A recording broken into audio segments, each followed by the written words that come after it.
Hello guys, മൗനരാഗത്തിൻ്റെ പുതിയ episode റിവ്യൂയിലേക്ക് സ്വാഗതം. അങ്ങനെ നമ്മുടെ കിരണും കല്യാണിയും കൂടെ മനോഹറിനെ വെയിറ്റ് ചെയ്ത് നിൽക്കുകയാണ് കേട്ടോ. എന്നിട്ട് പരസ്പരം പറയുന്നുണ്ട്, അവന് പിന്നെയും പഴയ പരിപാടി തുടങ്ങിയെന്നാണ് തോന്നുന്നത്. കല്യാണി പറയുന്നുണ്ട്, ഇന്ന് അവൻ്റെ കാര്യം ഞാൻ തീരുമാനമാക്കുമെന്നൊക്കെ പറയുകയാണ്. ആ സമയത്ത് നമ്മുടെ മനോഹർ രാഹുലിൻ്റെ വീട്ടിൽ വന്നിട്ട് പയ്യെ അവിടെ നിന്ന് ആരും കാണാതെ കിരണിൻ്റെ വീട്ടിലോട്ട് പോവുകയാണ് കേട്ടോ. അങ്ങനെ വീടിൻ്റെ അവിടെ ചെന്ന് ബെല്ലടിക്കുമ്പോഴത്തേക്കും കല്യാണി വന്ന് വാതിൽ വന്നിട്ട് പറയുകയാണ്, കയറി വാടാ, ഇവിടെ നീ നിന്ന് കഴിഞ്ഞ് കഴിഞ്ഞാൽ അപ്പുറത്തുള്ളവർ കാണുമല്ലോ എന്ന് ഓർത്ത് മാത്രം നിന്നെ വീട്ടിൻ്റെ അകത്ത് കയറ്റുന്നതെന്ന് പറഞ്ഞ് കയറ്റുവാണ് കേട്ടോ. അന്നേരം മനോഹർ അവിടെ കസേരയിൽ ഇരിക്കാൻ തുടങ്ങാൻ നേരത്ത് അവർ നമ്മുടെ കല്യാണി ചോദിക്കുന്നുണ്ട്, നിന്നോട് ആരാ ഇരിക്കാൻ പറഞ്ഞ് എന്ന് ചോദിക്കുമ്പോഴേക്കും ചാടി എഴുന്നേറ്റ് നിൽക്കുവാണ് കേട്ടോ. എന്നിട്ട് കിരൺ ചോദിക്കുകയാണ്, നിന്നോട് ഞങ്ങൾ ഉപദേശിച്ച് വിട്ടതല്ലേ, വേറെ പെൺപിള്ളേർ പാവപ്പെട്ട പെണ്ണുങ്ങളുടെ ജീവിതം കളയരുതെന്ന് പറഞ്ഞല്ലേടാ വിട്ടേന്നൊക്കെ ചോദിക്കുവാണ് കേട്ടോ. ആ സമയത്ത് പറയുന്നത്, ഞാനങ്ങനെയൊന്നുമില്ല, ഞാൻ സോണിയെ കണ്ടായിരുന്നു, നിങ്ങൾ എന്താ ഉദ്ദേശിച്ചതെന്ന് എനിക്ക് മനസ്സിലായി, എൻ്റെ ഒരു ഫ്രണ്ടാണ്, ആ കൊച്ചിന് സ്വർണ്ണം എടുക്കാൻ വേണ്ടി ഹെൽപ്പ് ചെയ്യാൻ പോയതാന്നൊക്കെ പറയുവാണ് കേട്ടോ. അപ്പോൾ പറയാണ്, എൻ്റെ അടുത്തോട്ട് ഇങ്ങോട്ട് വന്നു വെച്ചാൽ ഞാൻ അങ്ങോട്ട് പോയതല്ല എന്ന് പറയുമ്പോൾ കിരൺ പറയാണ്, അത് കറക്റ്റാണ്, നിൻ്റെ അടുത്തോട്ട് ആരും വന്നതല്ല, നീ പോകണമെന്ന് ഞങ്ങൾക്ക് നന്നായിട്ടറിയാം, മേഘനയുടെ കാര്യം തന്നെ ഞങ്ങൾ കണ്ടതല്ലേ എന്നൊക്കെ ചോദിക്കണം കേട്ടോ. എന്നിട്ട് കിരണും കല്യാണിയും പറയാം, സരയു അവളുടെ അമ്മയുടെ മുഖത്ത് പലതവണ അടിച്ചിട്ടുണ്ട്, അത്രയ്ക്കൊരു നീചമായ സ്വഭാവം, അവൾക്കെതിരെ ആയതുകൊണ്ട് മാത്രമാണ് നിന്നെ അവിടെ നിർത്തിയേക്കുന്നത്, അല്ലെങ്കിൽ പണ്ടേക്ക് വേണ്ടേ നിന്നെ ഇവിടുന്ന് പുറത്താക്കേണ്ടതാണ്, ഞങ്ങൾ ഇനിയിപ്പം നീ ഇങ്ങനെ കാണിക്കുവാണെങ്കിൽ പെണ്ണുങ്ങളെല്ലാം കൂട്ടി അങ്ങ് വരും, ഇന്നത്തോടെ നിർത്തിക്കോണമെന്നൊക്കെ പറയുവാണ് കേട്ടോ. എന്നിട്ട് ഇറങ്ങാൻ നേരത്ത് മനോഹർ മനസ്സിൽ പറയും, ഞാൻ കൂപ്പ് നിർത്തും എന്നൊക്കെ പറഞ്ഞിട്ട് വീണ്ടും സരയുവിൻ്റെ വീട്ടിൽ വരുമ്പോൾ സരയുവിന് എന്തോ ഒരു ഗിഫ്റ്റ് ഉണ്ടെന്ന് പറയാണ് കേട്ടോ. പിന്നെ ഈശ മേടിച്ചു കൊടുത്ത ആ ബ്രേസ്ലെറ്റ് ഒരു കവറിലാക്കി കൊണ്ടുവരുവാണ്. എന്നിട്ട് പറയും, മോളുടെ ബർത്ത്ഡേ അല്ലേ, അതുകൊണ്ട് കൊണ്ടുവന്നതെന്ന് പറയും. അപ്പോൾ തുറന്നിട്ട് സരി ചോദിക്കുന്നുണ്ട്, ഇത് ആണുങ്ങളുടെ ഫാഷൻ ആണല്ലോ എന്ന് ചോദിക്കാൻ പറയും, ആണുങ്ങൾക്കും പെണ്ണുങ്ങൾക്കും ഉപയോഗിക്കുന്ന പുതിയ സ്റ്റൈലാണെന്നൊക്കെ പറയുവാണ് കേട്ടോ. ഇതൊക്കെ കേൾക്കുമ്പോൾ സരുവിന് ഭയങ്കര സന്തോഷമാണ്. എന്നിട്ട് ഇതിനൊക്കെ പകരം ഞാൻ എന്താ തരിക മനുവേട്ടാന്ന് ചോദിക്കുമ്പോൾ ചെറുതായിട്ട് പറയുകയാണ്, ലോക്കറിലെ സ്വർണ്ണം എന്ന് പറയുകയാണ് കേട്ടോ മനോഹർ. അപ്പോഴേക്കും നമ്മുടെ സരു എന്ന് വെക്കുമ്പോഴത്തേക്കും പറയും, അങ്ങനെയല്ല, ഇതിനൊക്കെ പകരമായിട്ട് മോള് ലോക്കറിലെ സ്വർണ്ണം തരാമെന്ന് പറഞ്ഞാലും എനിക്ക് വേണ്ട എന്ന് പറയുമ്പോൾ സരു, ഞാൻ അച്ഛനെ അമ്മയെന്ന് കൊണ്ട് കാണിക്കട്ടെ എന്ന് പറഞ്ഞ് അവിടെ തുള്ളിച്ചാടി പോകണം കേട്ടോ.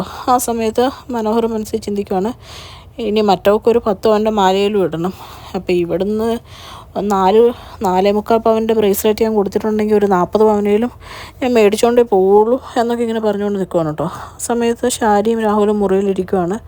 ഷാരി രാഹുലിനോട് ഓരോന്നൊക്കെ പറഞ്ഞ് ദേഷ്യപ്പെട്ടുകൊണ്ടിരിക്കുന്ന സമയത്ത് സരി അങ്ങ് കയറി വരുവാണ് കേട്ടോ. അപ്പോൾ സരി പറയും, ഇവിടെ നിൽക്കാനേ തോന്നുന്നില്ല, നിങ്ങൾ തമ്മിൽ എപ്പോഴും പ്രശ്നമാണോ എന്നൊക്കെ ചോദിച്ചിട്ട് ഇങ്ങനെ നോക്കിയൊക്കെ എനിക്ക് മനുവേട്ടൻ മേടിച്ചെന്ന ബ്രേസ്ലെറ്റ് എന്ന് പറയുമ്പോൾ രാഹുൽ എടുത്തു അതിൽ പറയുന്നുണ്ട്, അവന് മേടിച്ചെന്നാണ് എവിടെയെങ്കിലും പോയി ഉരച്ച് നോക്ക്, സ്വർണ്ണമായിരിക്കുമല്ല എന്നൊക്കെ പറയുന്നുണ്ട് കേട്ടോ. ഇത് കേൾക്കുമ്പോഴേക്കും നമ്മുടെ സരിയുവിന് ശാരിക്കും ദേഷ്യം വരുന്നുണ്ട്. അതുകൊണ്ട് പറ്റിക്കുന്ന ആരാന്ന് ഞങ്ങൾക്ക് നന്നായിട്ട് അറിയാം എന്നൊക്കെ ശാരി ഇങ്ങനെ രാഹുലിനെ കുത്തി പറയുവാണ് കേട്ടോ. അവസാനം ഇത് കേട്ടുകൊണ്ടിരിക്കാൻ നേരത്ത് നമ്മുടെ രാഹുൽ അവിടെ നിന്ന് എഴുന്നേറ്റ് പോവാണ്. ആ സമയത്ത് സരു ഷാരിയോട് പറയുന്നുണ്ട്, അമ്മ ഈ മുറിയിൽ നിന്ന് എവിടെയെങ്കിലും മാറിക്കിടക്ക്, ഇവിടുത്തെ വഴക്ക് കേട്ടിട്ട് എനിക്ക് പൊറുതി മുട്ടിയിട്ട് പാടില്ല എന്ന് പറയുമ്പം നമ്മുടെ സരുവിനോട് ഷാരി പറയാണ്, മോൾ എത്രയും പെട്ടെന്ന് മനുവിനോട് ഇങ്ങനെ ഏതെങ്കിലും പ്രാന്താശുപത്രി കൊണ്ടാക്കാൻ പറ, എന്നിട്ട് നമ്മളെ രണ്ടും ഇവിടെ അമേരിക്കയ്ക്കൊന്ന് കൊണ്ടുപോകാൻ പറ, എനിക്ക് ഈ നാട് മടുത്തു എന്നും പറഞ്ഞ് ആകെ വിഷമിച്ച് നിൽക്കുവാണ് കേട്ടോ.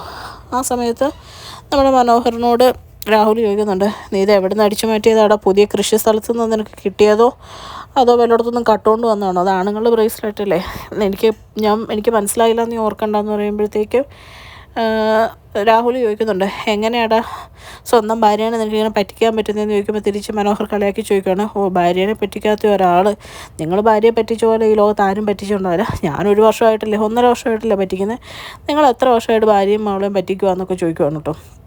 എന്നിട്ട് പറയുന്നുണ്ട്, നിങ്ങളുടെ ഭാര്യ എന്തോ അറിഞ്ഞ ലക്ഷണമുണ്ട്, അവർ പിരിവിട്ട് നടക്കുന്നതാണോ എന്ന് എനിക്ക് സംശയമുണ്ടെന്ന് പറയുമ്പോൾ രാഹുൽ ചോദിക്കുന്നുണ്ട്, നീ വല്ലതും പറഞ്ഞോ എന്ന് ചോദിക്കുമ്പോൾ ഞാനൊന്നും പറഞ്ഞില്ല എന്ന് പറയുകയാണ്. എന്നിട്ട് രാഹുലിനെ കളിയാക്കിക്കൊണ്ട് ഓരോന്നൊക്കെ ഇങ്ങനെ പറഞ്ഞുകൊണ്ടിരിക്കുകയാണ്. ആ സമയത്ത് രാഹുൽ പറയുന്നുണ്ട്, രാഹുലിനോട് നമ്മുടെ മനോഹർ പറയുന്നുണ്ട്, നിങ്ങളുടെ കാരണവന്മാർ കർക്കിടക മാസമായിട്ട് നിങ്ങളുടെ കാരണവന്മാർ തന്നെ ഇത് കണ്ട് അത്ഭുതപ്പെട്ട് കണ്ണും തള്ളി ഇരിക്കുമായിരിക്കും എന്ന് പറയുമ്പോൾ രാഹുലിന് ദേഷ്യം വന്നിട്ട് രാഹുൽ തിരിച്ചു പറയുന്നുണ്ട്, എൻ്റെ കാരണവന്മാരാരാന്നെങ്കിലും എനിക്കറിയാം, നിൻ്റെ കാരണവന്മാരാരാന്ന് നിനക്കറിയാവോ, അവരിത് പരലോകത്തിരുന്ന് കണ്ട് അവരായിരിക്കും ഇവിടെ കണ്ണ് തള്ളിയിരിക്കുന്നതെന്ന് പറയുവാണ് കേട്ടോ. ആ സമയത്ത് രാഹുൽ പറയുവാണ്, നിൻ്റെ അച്ഛനും അമ്മ എൻ്റെ കൈ കിട്ടിയിരുന്നെങ്കിൽ അവരുടെ കർണക്കുറ്റി നോക്കി ഞാൻ കൊടുത്തേനെ എന്നിങ്ങനെ പറയുവാണ്. അപ്പോഴത്തേക്കും മനോഹർ ഭായി പറയുന്നുണ്ട്, നിങ്ങൾ പേടിക്കണ്ട, നിങ്ങളുടെ ഭാര്യയെ നിങ്ങളെ പരലോകത്തോട്ട് അയച്ചു കഴിഞ്ഞാൽ അവരെയൊക്കെ നിങ്ങൾക്ക് തന്നെ ആദ്യം കാണാമെന്ന് പറയുമ്പോൾ ഇത് കേട്ടുകൊണ്ട് നമ്മുടെ സരയെ വരുവാണ് കേട്ടോ. ചോദിക്കും എന്താ ഇവിടെ പ്രശ്നം എന്ന് ചോദിക്കുമ്പോഴത്തേക്കും മനോഹർ പറയും, മോള് കേട്ടില്ലേ, എൻ്റെ അച്ഛനും അമ്മയും കയ്യിൽ കിട്ടിയിരുന്നേ കർണക്കുട്ടിക്കിട്ട് അടിക്കായിരുന്നു എന്ന് പറയുമായിരുന്നു. ഇത് കേട്ടത് സരയോട് ദേഷ്യം വരുന്നുണ്ട് കേട്ടോ. സര പറയും, ഇത്രയും നേരം ഞാൻ അമ്മയെ വഴക്ക് പറഞ്ഞിട്ട് വരുമായിരുന്നു, അമ്മനെ പറഞ്ഞിട്ടൊന്നും ഒരു കാര്യമില്ല, അമ്മ പറയുന്നതിൽ എന്താ തെറ്റ്, അച്ഛൻ്റെ സ്വഭാവം ഇതല്ലേ, ഇങ്ങനെയൊക്കെ പറഞ്ഞ് കഴിഞ്ഞാൽ ആരാണേലും പ്രതികരിക്കുകയല്ലേ എന്നൊക്കെ ചോദിക്കുവാണ്. ആ സമയത്ത് രാഹുലിനോട് മനോഹർ കറക്റ്റ് എന്ന് പറയുമ്പോഴത്തേക്ക് രാഹുൽ ചൂടായിട്ട് പറയുകയാണ്, നീ ഒരു വാഹം മിണ്ടരുത്, എൻ്റെ മോക്കെന്നോട് മിണ്ടാൻ അധികാരമുണ്ട്, നിനക്കില്ല എന്ന് പറയുകയാണ് കേട്ടോ. ആ സമയത്ത് സരു ദേഷ്യപ്പെട്ട് പറയുകയാണ്, ഇത്രയും എനിക്ക് പറയുന്നതിന് എനിക്ക് വിഷമമുണ്ട്, ആൻറ്റിയുടെ സ്വത്തുക്കളൊക്കെ ഇവിടെ പണ്ടച്ഛൻ വലിയ കൺസ്ട്രക്ഷൻ കമ്പനിയാണെന്ന് പറയാനൊക്കെ അഭിമാനമായിരുന്നു, ഇപ്പം നാണക്കേടാ, പറയുന്നതുകൊണ്ടൊന്നും തോന്നരുത്, ഇങ്ങനെ ഒരു അച്ഛനുള്ളതിലും അച്ഛനില്ലാതിരിക്കുന്നതാണ് നല്ലതെന്ന് പറയും കേട്ടോ. അപ്പോൾ സരുവിന് വിഷമമുണ്ട്. കേൾക്കുന്ന രാഹുലിന് കൂടെ ഷോക്ക് ആവുകയാണ് കേട്ടോ. രാഹുൽ അവിടെ ഇങ്ങനെ ഞെട്ടി നിൽക്കുവാണ്. അത്രയും കാണിച്ചുകൊണ്ടാണ് ഇന്നത്തെ എപ്പിസോഡ് അവസാനിക്കുന്നത്. ചാനൽ ഇഷ്ടപ്പെട്ട് കഴിഞ്ഞാൽ ലൈക്ക് ചെയ്യാനും സബ്സ്ക്രൈബ് ചെയ്യാനും കമൻറ്റ് ചെയ്യാനും മറക്കരുത്. Thank you.